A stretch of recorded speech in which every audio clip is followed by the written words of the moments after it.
eles, né, do que o Shailon do nosso lado e o Luiz.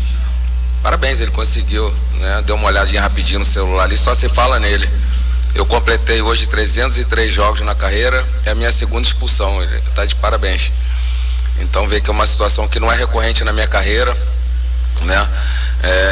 E ele hoje foi o principal responsável do jogo, essa é a grande verdade. E porque se eu vou falar de futebol como eu vou falar agora, a equipe fez um bom jogo.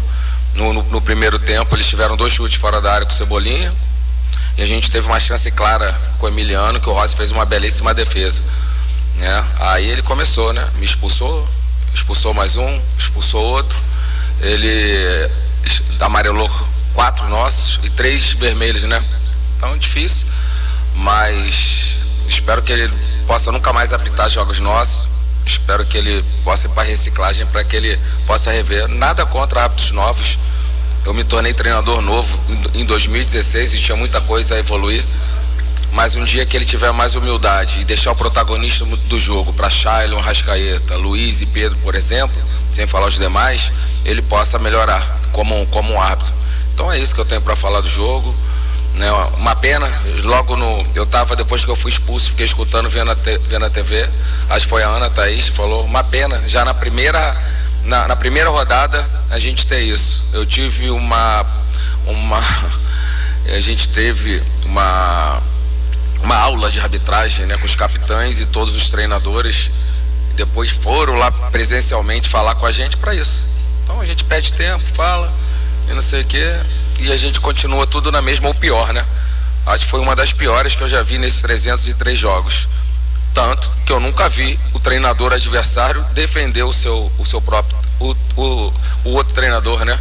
Que o treinador que quer vencer, ele vai ver, mas o lance do Pulga, ele faz uma falta por trás no Luiz, era cartão, como ele achou que o do Raul, né? Aí começa a falta de critério. Aí vai o treinador falar e já toma um vermelho, não podia primeiro advertir, falar, enfim. Então já foi. Queria dar os parabéns para a minha equipe, que mesmo com a menos a gente teve a chance ali do pênalti de estar passando na frente. O gol, né? Aí eu vou começar a falar dos lances. O gol, a linha até agora não dá para entender. Eu acho que não foi impedimento. Mais um gol anulado. E o lance do Mago, o Mago ganha na cabeça, o braço encosta no Bruno, mas nem todo toque dentro da área é pênalti. Então, parabéns, André Luiz é o nome dele. Parabéns, André. Jair, Henrique da Band News FM. Depois do jogo, depois do resultado, enfim, o time saiu muito aplaudido pela torcida, sendo chamado de time de guerreiros, né? Como que você vê essa questão desse apoio da torcida, mesmo com esse resultado negativo na estreia do Brasileirão? Cara, porque hoje a nossa torcida está com a gente, né? Estava com a gente e está com a gente nas 15 vitórias consecutivas, no tricampeonato inédito. Nós tínhamos hoje o melhor ataque do país, não sei como é que vai ficar. E a gente consegue fazer um gol na equipe que só tinha sofrido 2 gols, perdemos um pênalti, mais um gol mal anulado. E a nossa média era de 3 gols, né? Se de repente a arbitragem não fosse a protagonista do jogo, a gente teria mantido a média e poderíamos sair daqui mesmo com um a menos contra uma equipe que, na minha opinião, vai brigar pelo título em tudo que disputar, pela grandeza e pelo seu investimento. Então eu também dei os parabéns para eles. Só que a gente não pode deixar o controle emocional nos atrapalhar, porque agora a gente vai enfrentar um Botafogo fora de casa, dificílimo, e sem 3 de uma linha de 4. Então eu vou com menos 3, menos o treinador, mais 6 amarelados, mais 5 amarelados que estão pendurados. Então ele conseguiu não só atrapalhar hoje, como atrapalhar os próximos jogos e os próximos. Então espero que alguém possa rever, né? Possam ver esses lances, tenha a humildade de falar que errou, né? Porque a gente, quando erra, eu peço desculpa quando eu erro também.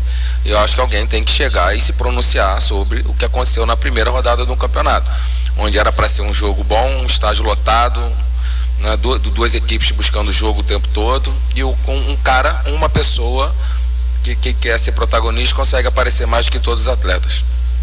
Jair, queria até continuar no assunto que você tocou agora, porque queria te perguntar sobre o impacto, não só para esse jogo, mas também para o próximo, né? Como é que você se sente também, pelas suas palavras, prejudicado, não só nesse jogo, mas também contra o Botafogo numa quinta-feira? Claro, primeiro eu não posso fazer o jogo.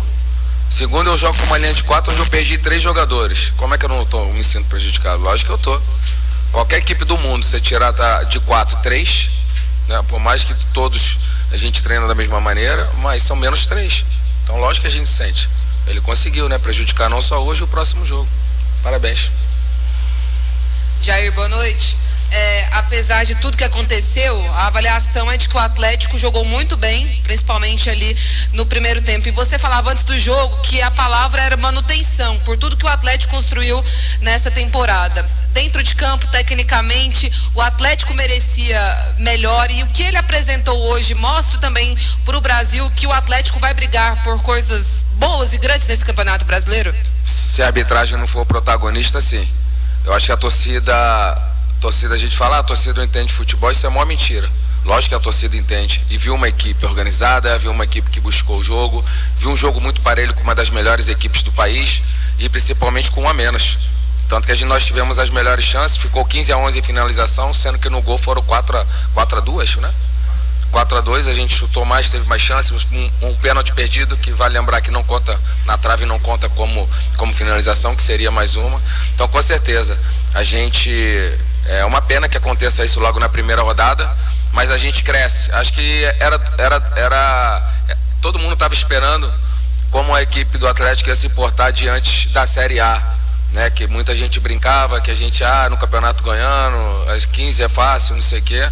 Eu acho que agora que a gente mostrou um cartão pro cenário nacional, né, como um todo, não só goiano. E que, com certeza, se nós mantivermos a performance de hoje, a entrega, a garra, a dedicação, lutar mesmo com a menos, com fortes equipes como foi hoje, nós temos tudo para fazer um grande, né? De repente, se a gente não encontrar o André pela frente, ele estragar tudo novamente.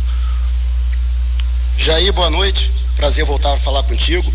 Você mencionou a pujança do Flamengo. Você acredita que vai disputar os títulos, né? Quem? Você mencionou a pujança do Flamengo, né? A grandeza do Flamengo.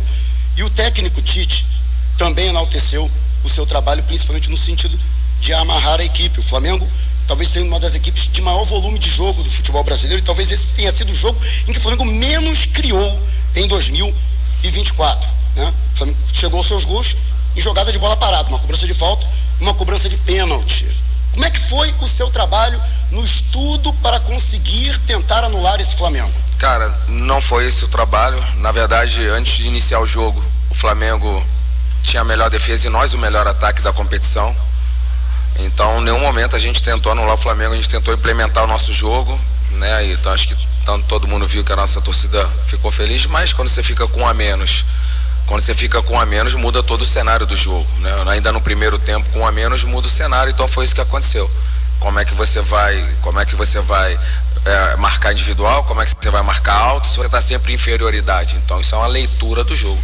De acordo com o que aconteceu a leitura, a gente teve que mudar a estratégia, mas em nenhum momento a nossa estratégia foi amarrar o Flamengo, não, e sim implementar o nosso jogo esse que até esse jogo nós tínhamos o melhor ataque do país.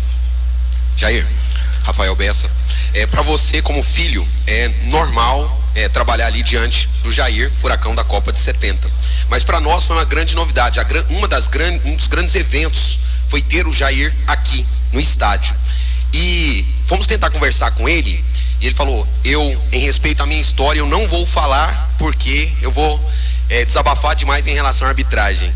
Como foi ser expulso diante do seu pai, se sentindo injustiçado ali? Rapaz, é difícil, né? Mais uma situação aí. Parabéns, André. Muito legal o que você fez, né? A gente traz o furacão da Copa para assistir o jogo, e ele consegue, né, me tirar. Mas isso passa a ser secundário. O importante hoje era eu estar junto com meus atletas ali para tentar a vitória. E mesmo assim a vitória bateu na trave literalmente, né? Com o pênalti do Shailon, de repente sem sair na frente, o impedimento do Maguinho, já havia aí do Emiliano, já havia aí as linhas traçadas. Uma coisa que a gente não entendeu na transmissão também, só passou no telão o lance que foi o lance do Maguinho com o Bruno. Por que os nossos lances não passaram? Qual é o critério disso, né? Por que a falta do Haldney é para amarelo e a falta do Pulgar por trás não é para amarelo? Aí a gente fica nervoso, a gente fala palavrão. Se não puder falar palavrão, e todo palavrão que as pessoas dentro do futebol falaram e foram expulsos, não vai sobrar ninguém dentro do campo. Em nenhum momento eu ofendi a arbitragem, em nenhum momento eu chamei ninguém de nada, eu falei um palavrão assim, porque eu achei que era falta, tanto que o Tite fala, né? O Tite chega e fala para ele: falta de critério, você vai estragar o jogo. E ele conseguiu estragar o jogo. que hoje a gente está aqui, podia estar falando de um grande jogo, onde a gente só fala do André Luiz. Até em nome aqui do futebol goiano, hoje nós tivemos uma fatalidade e eu queria você, enquanto comandante técnico do Atlético, o que você pode falar do passamento lamentável do Lino que aconteceu nessa madrugada?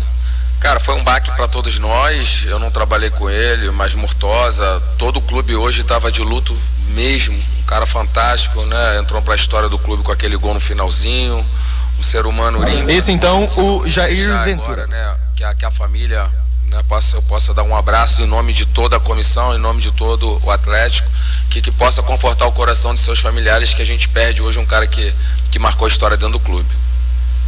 Fechou? Fechou. Esse então, o Jair Ventura, Geninho. É isso aí, Felipe André. Ouvimos então, né, o Jair Ventura, que abriu inevitavelmente falando